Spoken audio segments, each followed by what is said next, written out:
Welcome to the Opportunity Zones podcast. I'm Jimmy Atkinson. Today I'm joined by John Schellhase, Assistant Vice President of Development Investments at Peachtree Group. And John joins us today from Atlanta, Georgia. John, it's great to see you. Thanks for coming on the show. How are you? Good, Jimmy. How you doing? Thanks for having us on today. Good. Peachtree is a big name in real estate development, especially in the hospitality sector. I don't know if a lot of my audience may be familiar with Peachtree or not. They should be, but I know you haven't done a lot of direct to investor deals. We'll talk about that a little bit more as today's episode progresses. But to start us off, can you give us a little bit of background on your firm, Peachtree? Yeah, first off, great question. Peachtree is actually a 17-year-old firm. So we were founded coming out of the GFC in 2007, really started as kind of a family office. And if you fast forward, call it 17 years today, we're a vertically integrated real estate private equity vehicle.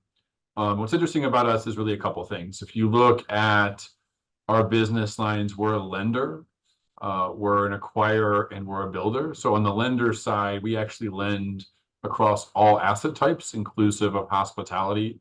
That could be bridge, could be construction. We're one of the larger PACE lenders in the country. And then on the equity side, we own day in, day out, call it 90 plus or minus assets. And then we also build north of $1 billion in our development pipeline today. And kind of all that adds up to a firm track record of about currently, call it rounded, $3.6 billion under management and total firm transaction value north of about $10.5 billion. So pretty significant track record, both the debt and the equity piece. And the last thing that's interesting about us is a lot of firms use vertical integration, probably it's a pretty big buzzword in the industry, but we own our own management platform. So the hotels that we own, we generally operate those assets.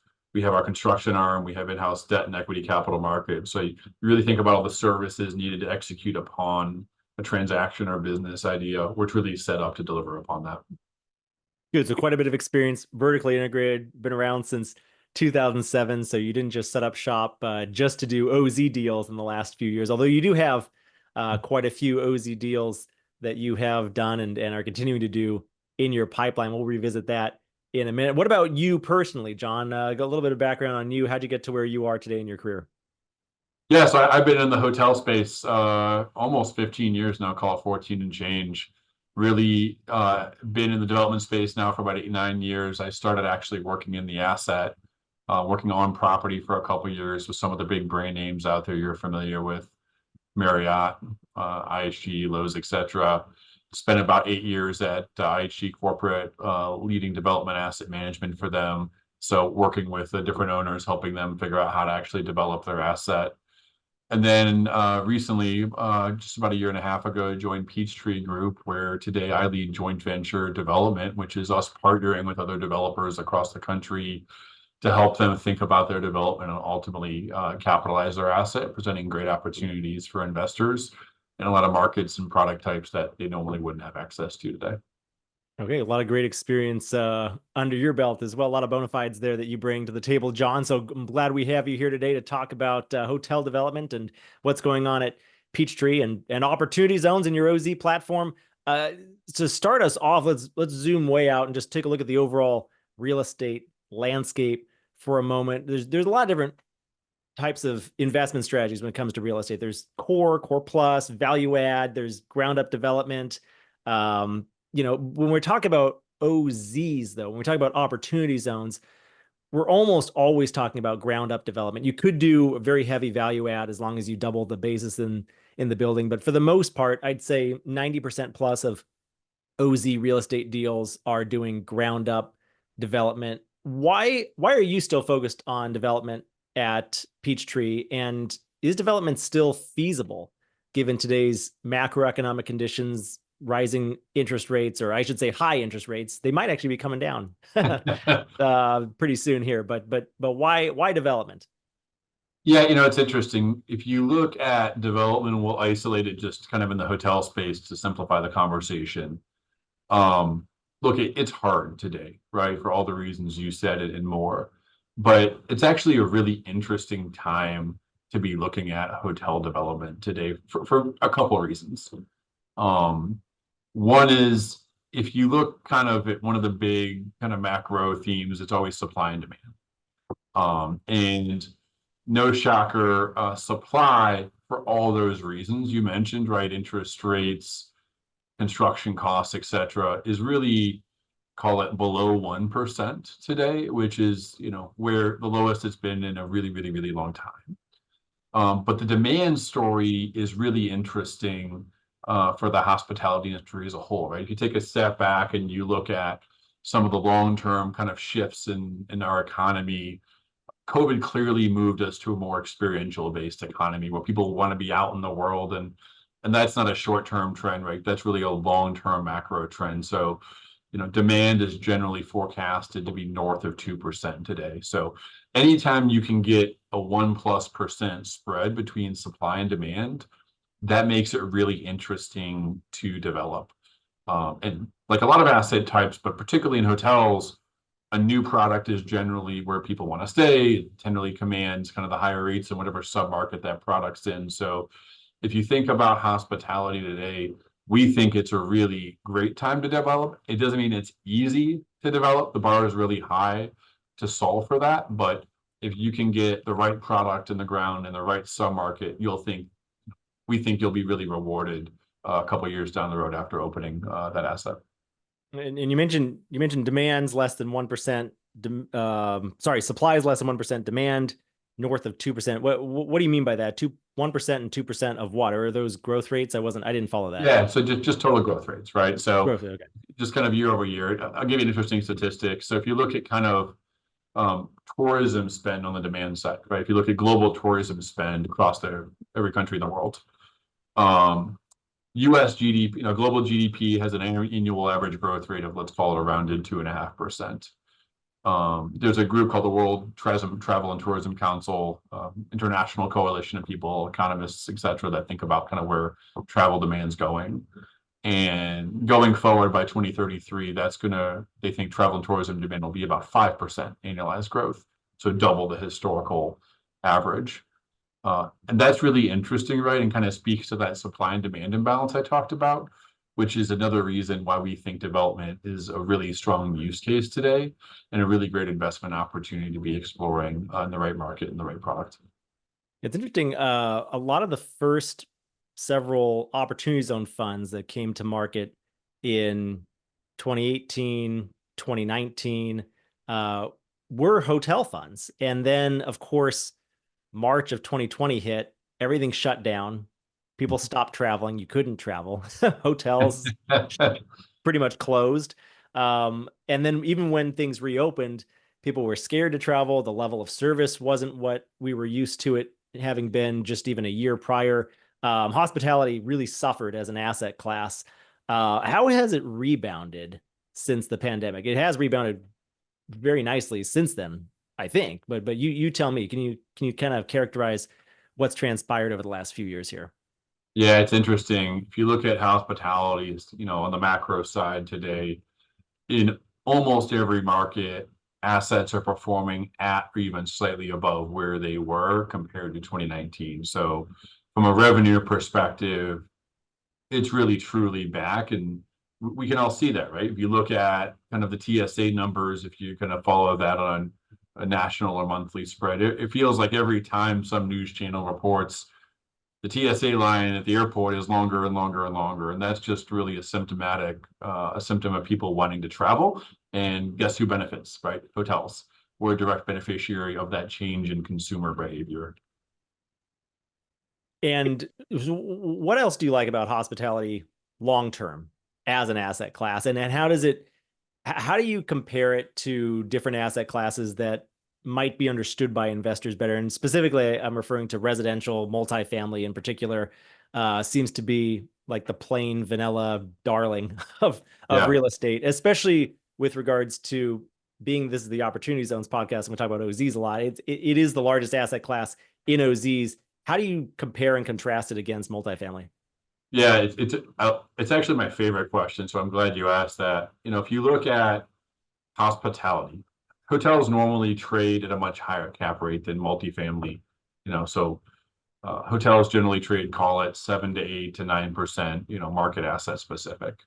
And multi, at the depths of where they were over the past couple of years, was trading at like 4% or even less, right? In kind of some interesting markets. So you fast forward to call it 2024 today, no shocker. I'm sure you've talked about it with your listeners. Um, Multifamily, clearly office and other asset types have had double-digit drops in some of their valuations, right? In terms of where they're being valued and what those cap rates look today. Here's an interesting statistic. Hotels trade at a greater risk premium spread. And so their valuations today are actually the least impacted of any asset class out there. So on average, it's a single digit drop compared to, let's call it office, depending on how you want to buy or believe that, it's 35%.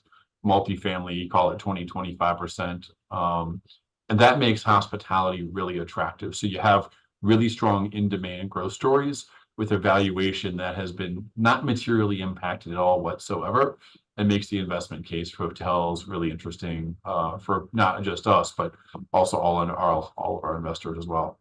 And then, of course, that we're talking about, recently what's happened, but then long term, you pointed to that travel tourism study going out to 2033, showing a 5% growth rate expected to hit by then. We're currently at a less than 1% supply growth rate. Do you expect those trends to continue, or is supply picking up now? Or I guess it's hard for supply to pick up right now, though, with interest rates as they are. But you tell me. Yeah, it looks supply and development is hard today. You have interest rates that are, significantly elevated compared to where they were, call it 2019, 2020, clearly. Um, does a couple basis points help that?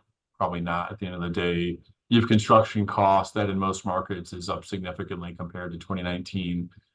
And so that makes it really hard and really prudent and important to find the right deal in the right market to make sure that you're really thinking about development responsibly and not just doing a deal to do a deal. And that's how we're really structured at Peachtree, is taking advantage of all those macro trends I talked about, but thinking about what are those really niche opportunities to define the right market in the right location with the right product, with the right sponsor, to be able to deliver risk-adjusted returns, but also compensating for ultimately what the investor needs to see as well.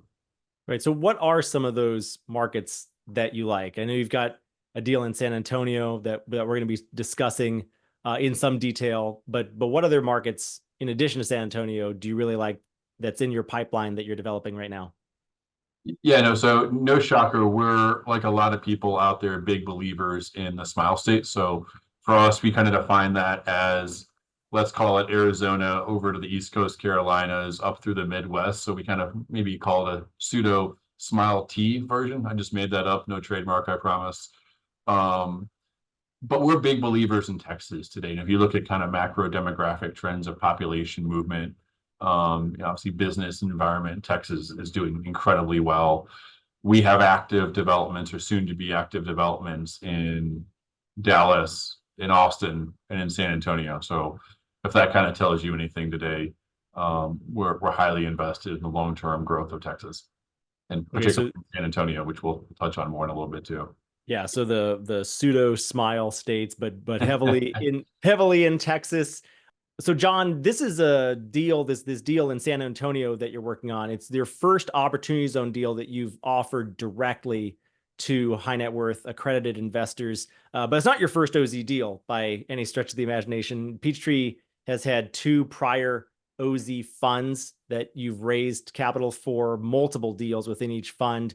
But this one's the first one you're offering direct. So a two-part question for you is, one, can you talk a little bit about your Opportunity Zone platform to date, those first two funds, the deals that you raised for, what you like about OZs, and then also why is this one, this particular hotel deal in San Antonio, why are you offering it direct? Yeah, a couple of really good questions in there. So maybe let's start with a little bit of like how we have thought about our Opportunity Zone strategy. And as you mentioned, we fully raised and now deployed two funds solely around Opportunity Zone development in the hotel space. But the way we think about the platform and those two funds, and then this San Antonio deal, is we're solving for a really good deal that just happens to be in an Opportunity Zone. And that's a really important distinction, our investment philosophy and criteria. I'll give you a couple examples. So inside of those two funds today under construction, we have a Hampton Inn in Maui, Hawaii. Not something you would normally think of right inside of an opportunity zone. We have a beautiful Curio going up in Paso Robles, California, an AC under construction in Detroit, Michigan. And so I use those as examples really to highlight we're solving for a good deal with the right product in the right location and just happens to be in an opportunity zone. And so when you fast forward to this San Antonio opportunity, that actually came together by really the culmination. This is the last deal inside of our second opportunity zone fund. But we like the deal so much to capitalize it. We're taking capital from that fund. And then, as you mentioned, a direct raise as well, and that'll joint venture together to capitalize the deal. That's the same philosophy. You think about the Opportunity Zone program, you normally wouldn't put Riverwalk, one of the most visited tourist attractions in the country, in San Antonio, Texas, together, right, with opportunity zones. But we saw that, we love the deal. It happened to be in an opportunity zone. So by the culmination of that last fund, we have a direct investment opportunity for people today for a hotel development just off the Riverwalk. Yeah, so tell us, I want to hear a little bit more about this particular deal. Where exactly where in San Antonio is it? You said it's just off the Riverwalk, but tell us a little bit more about it if you could. Yeah, so it today is one block off the Riverwalk on the west side of San Antonio. It's on Main Street, for those of your listeners who are familiar with San Antonio. And we are building a 171 room ground up Residence Inn by Marriott. The project will start construction here and call the next 30 to 60 days. And what's really exciting about this opportunity, we own the land. We bought the land last fall. We've gone through the entitlement process. We have a fully negotiated GMP or gross maximum product with a well-known contractor in the San Antonio market. And lastly, maybe most importantly, we're actually in the best part of the Riverwalk. And so for those listeners who are familiar with San Antonio, familiar with the Riverwalk, I'm going to kind of virtually slice the screen in half here for a second. So the east side of the Riverwalk, that's where the convention center is. That's where a lot of the kind of the summer leisure travel comes from. That's one half. The other half is continued leisure demand, but you have educational demand from UT, San Antonio, government demand, a lot of business demand, demand from the military bases in San Antonio. Those of your listeners who don't know, San Antonio actually is the culmination of 5 military bases. It's called Military City, USA. And so being on the west side of the Riverwalk versus the east side, we're in a really good position because we're able to capture demand from a multitude or diverse set of demand drivers. So what does that mean? When the convention summer season's going really strong, we're only going to draft and go higher off that. And when that's maybe a little slower, let's call that November, December, we're not relying on that. And we still have all these really demand drivers. And the penultimate statement or the punchline here is, if you look at that kind of split screen again, the west side of the Riverwalk actually significantly outperforms the east side of the Riverwalk. And we're going to be on the west side, which is a really attractive pro forma kind of underwriting opportunity. The last thing I'll just share is, for those of your listeners who are familiar a little bit with the hotel space, anytime you can build a Residence Inn by Marriott in an urban location, you win. And the reason is there are so few today across the country.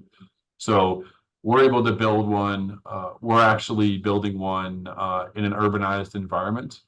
And lastly, Marriott was so excited for this opportunity, they're going to give us what's called $2 million of key money.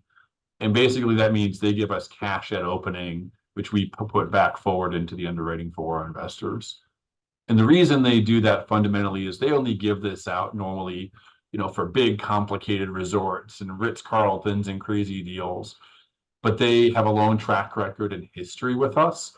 And they know that doing this in this kind of a market is a really difficult proposition and really want to incentivize the deal. So ultimately, the one-liner here is we're building in the highest performing part of the Riverwalk with the right brand, with significant support from Marriott, and also in a way that fundamentally takes a lot of the risk out of the equation if you think about development in terms of pre-development, entitlement, et cetera, kind of risk.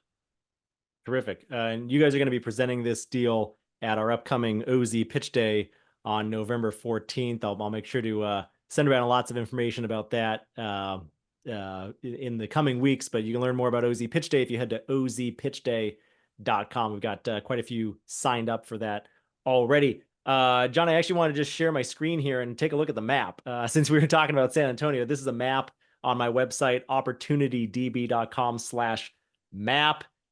You can see where all of the opportunity zones around the entire country are. And so I think you're talking about here in San Antonio, you're probably talking about this census tract between 35 and 37 here, which would cover the Riverwalk area. But where exactly are you? Am I on the right track here?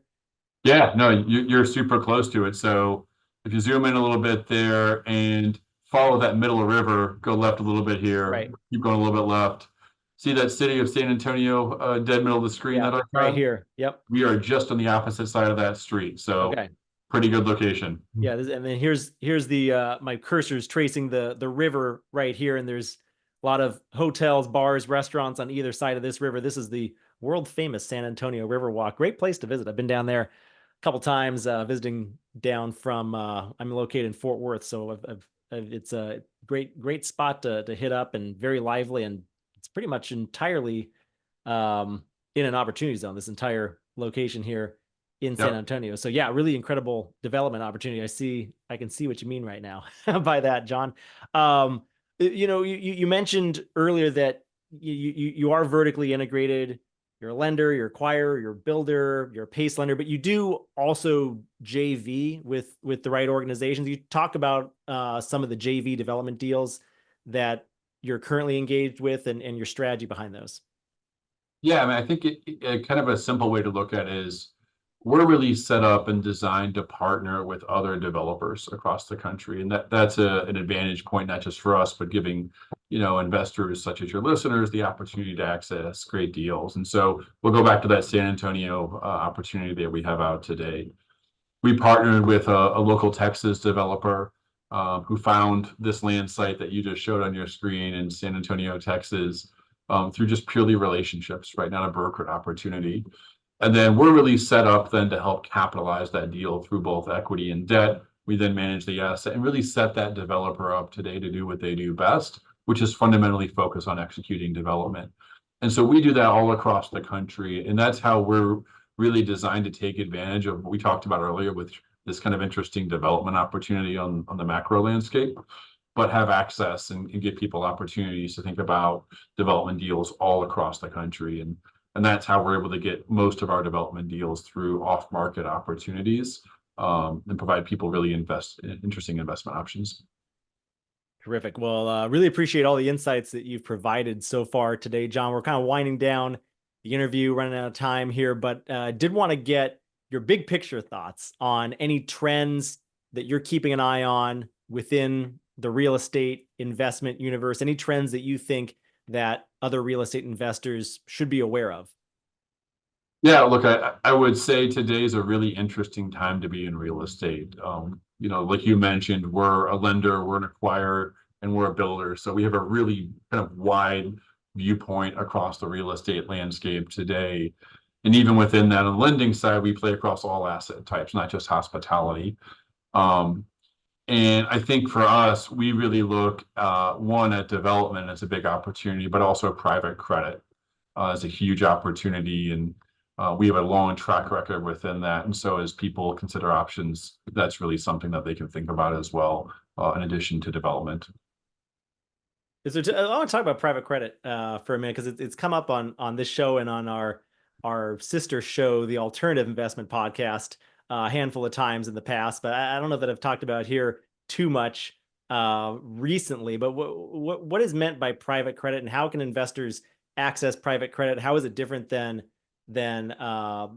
equity in any sort of asset? What is it exactly? What type of returns can you expect? Don't get in trouble with your compliance department. Yeah, so you know. we'll say the return piece for your preview day later this fall to keep me out of the trouble list. I only get near that on Christmas, unfortunately. But if you think about private credit, historically, there's been a lot of regional bank lenders and local bank lenders in the space.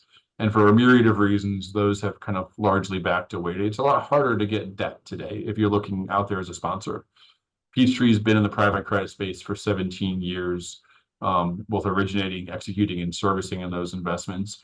And so really it's a sponsor coming to us with a development opportunity that says, hey, I need a construction loan. I can't get one today in the public markets. Would you give that to us? Or, hey, I have a maturity coming up. Can you help me with a refinance? And so instead of going to call it a public or regional bank for that, institutions, private lenders such as Peachtree Group are able to step in and help those sponsors with such opportunities just because they can't access the public debt markets today. And that provides really interesting opportunities for investors into Peachtree, into private credit, really interesting return profiles from a risk-adjusted perspective.